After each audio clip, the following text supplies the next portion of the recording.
Hi, this is Sadik from Inside Access, and today I'm here with Aritha Wickramasinghe, Equality Director at iProbono.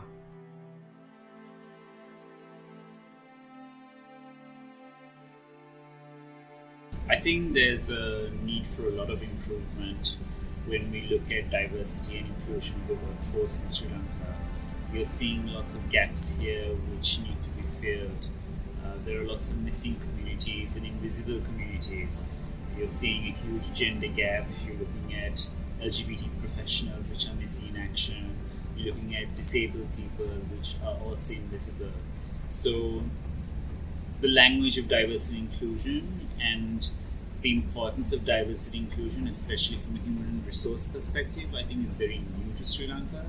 There is a lot of new work being done because of recognition of this gap, but I still feel that we have a long way to go.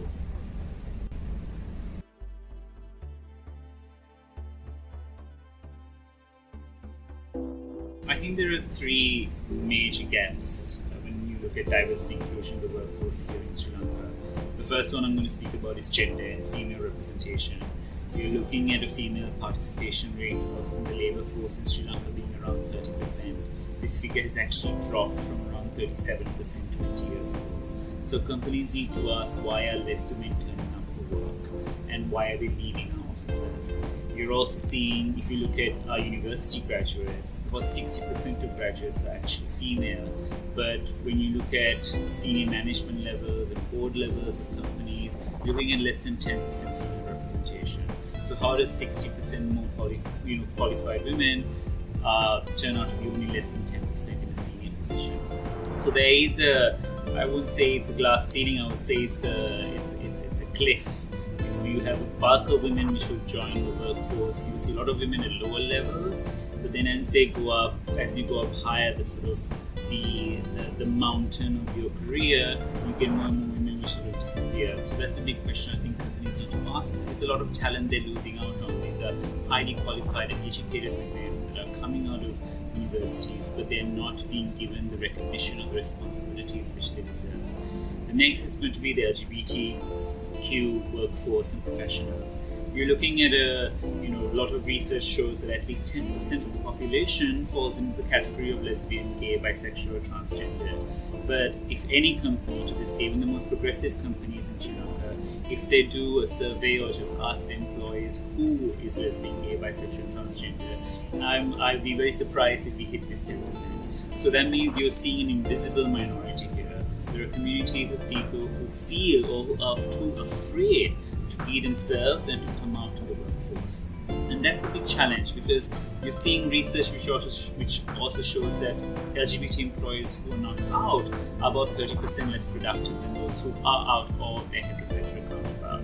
So that means there's a productivity cost to that. If 10% of your workforce is 30% less productive, then actually that hits your bottom line. So that's a gap which needs to be addressed. And finally is people with disabilities. It is very unusual in Sri Lanka to see any person with disabilities manning the front desk or communicating with a client or customer, or actually even being given opportunity to work even in the middle or back offices in Sri Lanka. So the perception which we have that people with disabilities are somehow lacking the mental capacity to carry out tasks is actually quite shocking and disappointing. So that's also an invisible minority together with the LGBT community, which are both being heavily discriminated. And the consequence of the discrimination is actually quite, aside from the dehumanizing impact it has on those people affected, it also has a direct correlation on hitting the bottom line.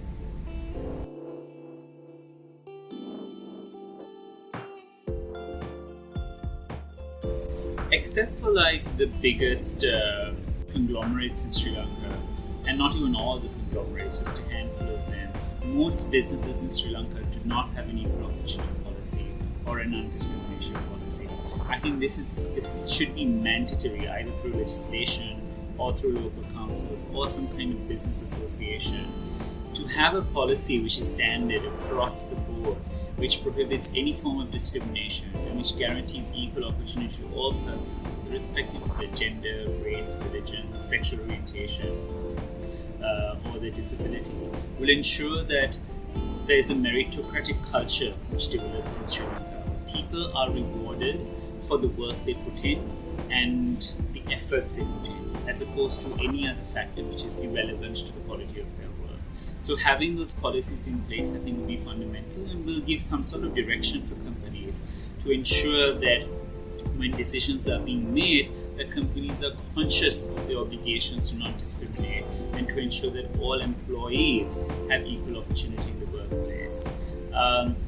There should also be some form of mandatory training for all employees on diversity inclusion and in these policies. You're seeing a lot of onboarding of employees completely ignores the diversity and inclusion aspect. We are working in environments which are highly diverse. You're seeing any workforce is going to have members who are going to represent different ethnic groups, religious groups, genders, sexual orientations and abilities. We need to ensure, companies need to ensure that all their employees are aware of that diversity and are respectful towards that diversity. So that when they're working and engaging with their colleagues, they work and engage in a respectful manner. That sort of onboarding human resource training at the beginning of someone's career is so incredibly important because it really shapes the company's policies, the company's values and ethos, and also ensures that people are working in the company as opposed to creating divisions.